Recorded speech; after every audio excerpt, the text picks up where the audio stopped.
Bună ziua, frumoși mei vărsători! Bine ați venit, dragii mei, la etalarea despre provocarea și surpriza lunii noiembrie, valabilă pentru toți cei care aveți soare, lună, ascendent sau Venus în vărsător. Începem ca întotdeauna cu provocarea, să vedem care este ea și cum putem să ajutăm cu un sfat, ceva pe aici. Da? Hai să vedem.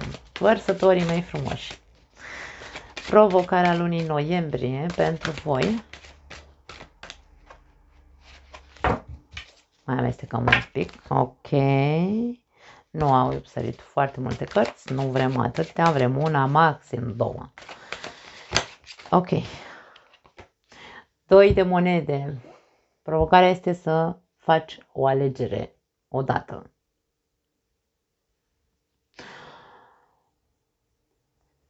Mulți dintre voi aveți două opțiuni aici. Că e vorba despre două locuri de muncă sau un loc de muncă și un proiect, că e vorba despre două persoane, aveți două opțiuni, da? Aveți o căsnicie, mai aveți pe altcineva sau sunteți într-un, nu știu, aveți două persoane cu care sunteți într-o relație în același timp, chiar dacă nu sunteți căsătoriți, mă refer, da? Aici vorbim despre, ok, poate tu poți să duci sau crezi că poți să duci în continuare această situație cu două proiecte, două ce-o fi ele. Întrebarea este aici, sau provocarea este să te hotărăști odată cu unul, că n-ai cum să o duci pe termen lung cu două deodată. Hotărăște-te, ori stânga, ori dreapta, cântărește foarte bine și vezi ce e mai bine pentru tine. E vorba de o certă realitate sau un cert realism pe care trebuie să-l ai, pentru că vorbim de monede aici. Această persoană are picioarele pe pământ, piciorul pe pământ cel puțin. Da. Hai să vedem cu ce vine la pachet și cum putem să ajutăm cu un sfat aici. Ce te poate ajuta să te hotărăști?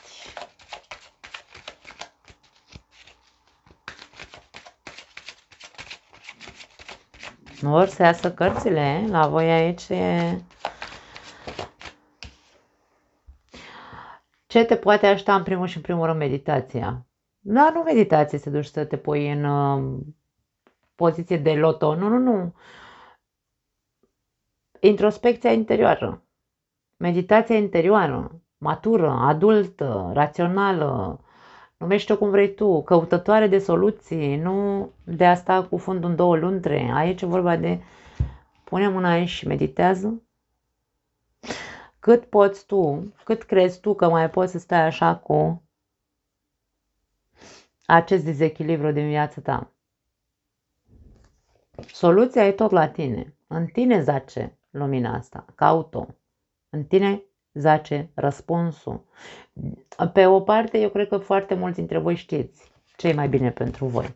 Voi știți. Nu trebuie să vă zică nici cărțile tarot, nici vecinul, nici prietenul, nici nimeni. Voi știți. Mă mâncă nasul aici cu voi. Ia o bătaie. Hai să vedem. Mai departe, 9 de cupe. Da, aici este vorba despre dacă tu ai așa, că ești cu fundul în două luntre și nu știi ce vrei și încă nu te-ai hotărât și aici ești provocat, haide, vărsătorule, hotărăște-te odată, tu știi foarte bine care e soluția și tu știi foarte bine că ceea ce trebuie să faci este să te îndrepți către tine. Nici de cum să mai prestezi atenție acestor două opțiuni. La tine este vorba despre tine. Ca tu să poți să ajungi până la urmă la o finalitate și să zici, ok, m-am hotărât. Stânga sau dreapta, m-am hotărât, aici vorba despre îndreaptă-te către tine. Pune-te pe picioare din nou. Avem o problemă de autostimă joasă. Mulți dintre voi probabil că v-ați izolat, nu prea mai vreți să aveți contact cu multe persoane cel puțin, aveți contactele superficiale sau, hai să zicem așa, dacă trebuie, că dacă ar fi după mine nu aș mai avea contact social. Da, e vorba despre o izolare în care ați trăit în ultima perioadă, dar aici este voi cu gândurile voastre, dar aici e vorba despre nu te izola, să fugi de lume, nu e vorba despre asta. Pune mâna și caută maniera în care tu să începi să te vezi pe tine din nou bine, să începi să te simți în putere, să poți să lupți pentru visele tale, să poți să simți din nou că ai o viață satisfăcătoare, da? Să simți din nou că poți să-ți îndeplinești, că tu ai puterea să-ți îndeplinești toate visele și toate, să-ți trăiești viața împlinit din punct de vedere emoțional. Eu asta simt aici să transmit. Așadar, îndreaptă-te către tine să te pui pe picioare din punct de vedere emoțional. Hai să mai vedem drăgostiții, din nou alegeri. Nu poți să fugi de a alege între aceste două opțiuni. Pentru unii dintre voi această carte ne revelează faptul că sunteți într-o criză existențială. Poate sunteți la jumătatea vârstei a doua, cum se zice, nu? Mă rog, aveți 40-50 de ani, pe acolo, vreau să zic. Și vine criza, dragii mei, între 38, eu din experiența mea și din ce am văzut în jurul meu, între 38 și 56 sau 58 de ani, trăim unii dintre noi, în momentul în care cădem în această criză existențială și nu știm să ieșim de acolo, o putem trăi 10 ani de zile. Atenție! Da? Ești, probabil unii dintre voi sunteți într-o criză existențială, nu te mai regăsești pe tine, nu mai știi, nu înțelegi de ce vrei să trăiești izolat, că tu ești un vărsător, tu ai nevoie așa, uite, să fii liber, să fii deschis, să vorbești cu toată lumea, să trăiești după cum îi place inimii tale. Deci aici vorbim despre vărsători și tu nu te recunoști pe tine, tu nu știi cine ești.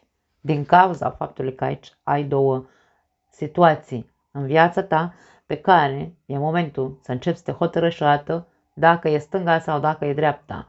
Pentru că de altfel îți faci foarte mult rău, te afunzi în această criză existențială, criză personală, de autostimă. Poate unii dintre voi mă uitați la voi în oglindă și nu vă place nimic din ce vedeți. Și de aia este vorba despre a începe să meditezi profund către interiorul tău, către tine, pentru a te pune pe picioare din punct de vedere emoțional, să fii din nou bine cu tine.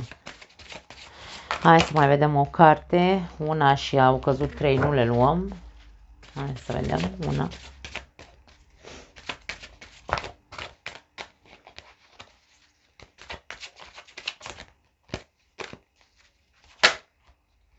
Mai mare agitație pe aici, pe la voi. Ok, în sfârșit, uite, 10 de monede.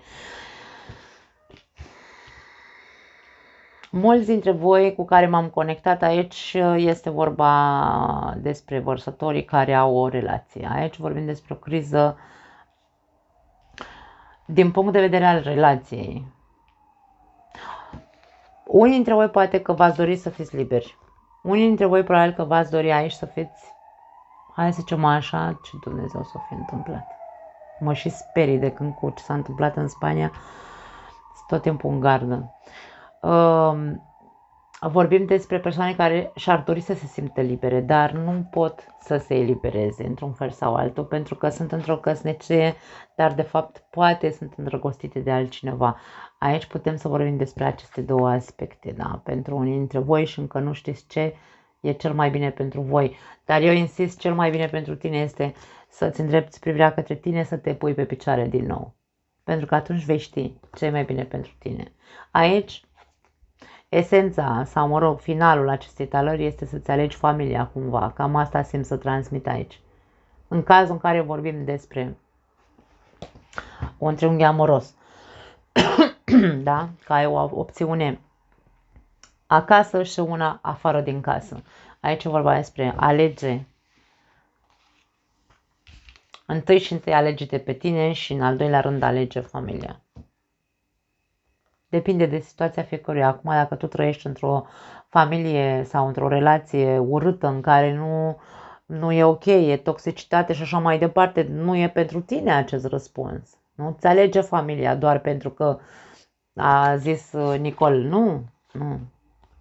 Aici e vorba despre tu întâi pe tine să te pui pe picioare și atunci vei ști ce e bine pentru tine. Da. Consultă-te cu familia în cazul în care nu știi care e cea mai bună opțiune pentru tine. Poate fi o altă variantă pentru alții dintre voi. nu pot să zic altceva. Hai să vedem.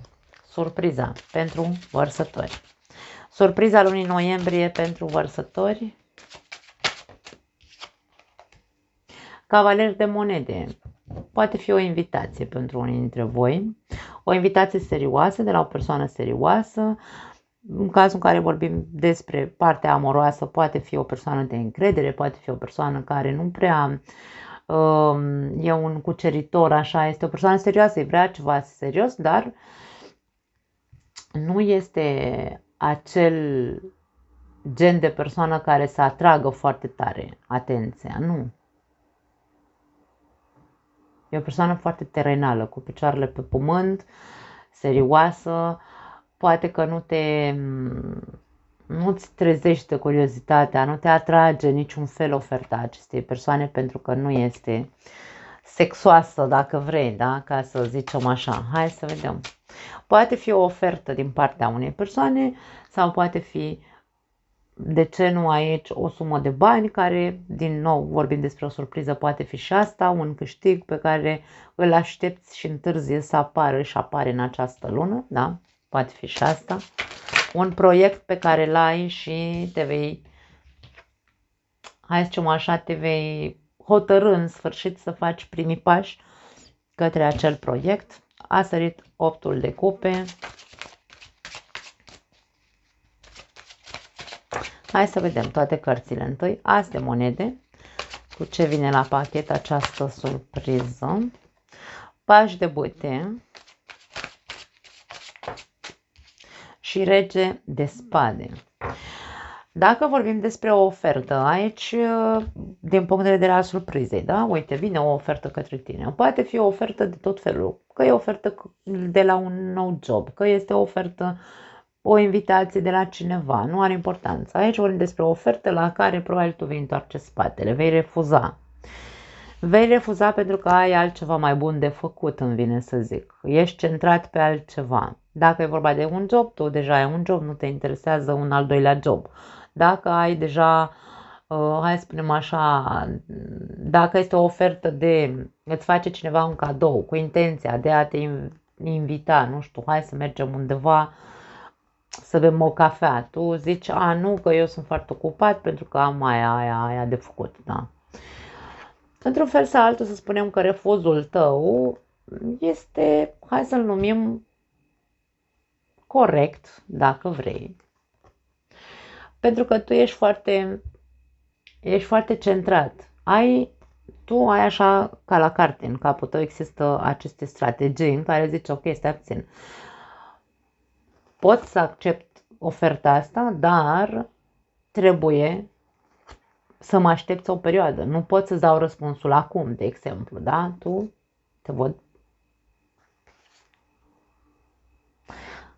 corect, îmi vine să spun, da?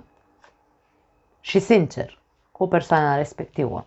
Nu pot acum să-ți răspund acestei invitații din ce văd aici. Vei refuza? Ori pentru că nu e momentul potrivit pentru tine, ori pentru că ai altceva de făcut și nu se încadrează cu timpul de care tu dispui și așa mai departe. Văd un refuz aici.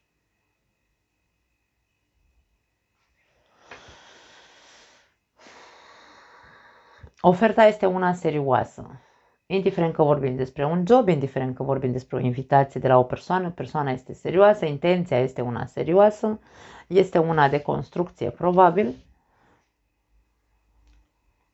Dacă tu refuzi, mie vine să spun că refuzi pentru că nu ai încredere în persoana asta sau în atitudinea acestei persoane. Acum pare foarte serioasă, dar în trecut era așa foarte superficială persoana asta. Sau ofertele pe care le făcea persoana asta sau pe care le aduceau către tine erau superficiale. Și tu ești foarte corect acum și zici, ok, stai, nu pot să accept oferta ta. Ori îi spui să te mai aștepte pentru că ai alte proiecte pe rol, ori din start îi spune nu pentru că nu ți-a dat dovadă de încredere în trecut. Poate să fie și varianta asta. Atitudinea ta este una corectă, din câte zic. Nu simt altceva aici, în momentul de față. Cam asta este ceea ce vedem pentru voi.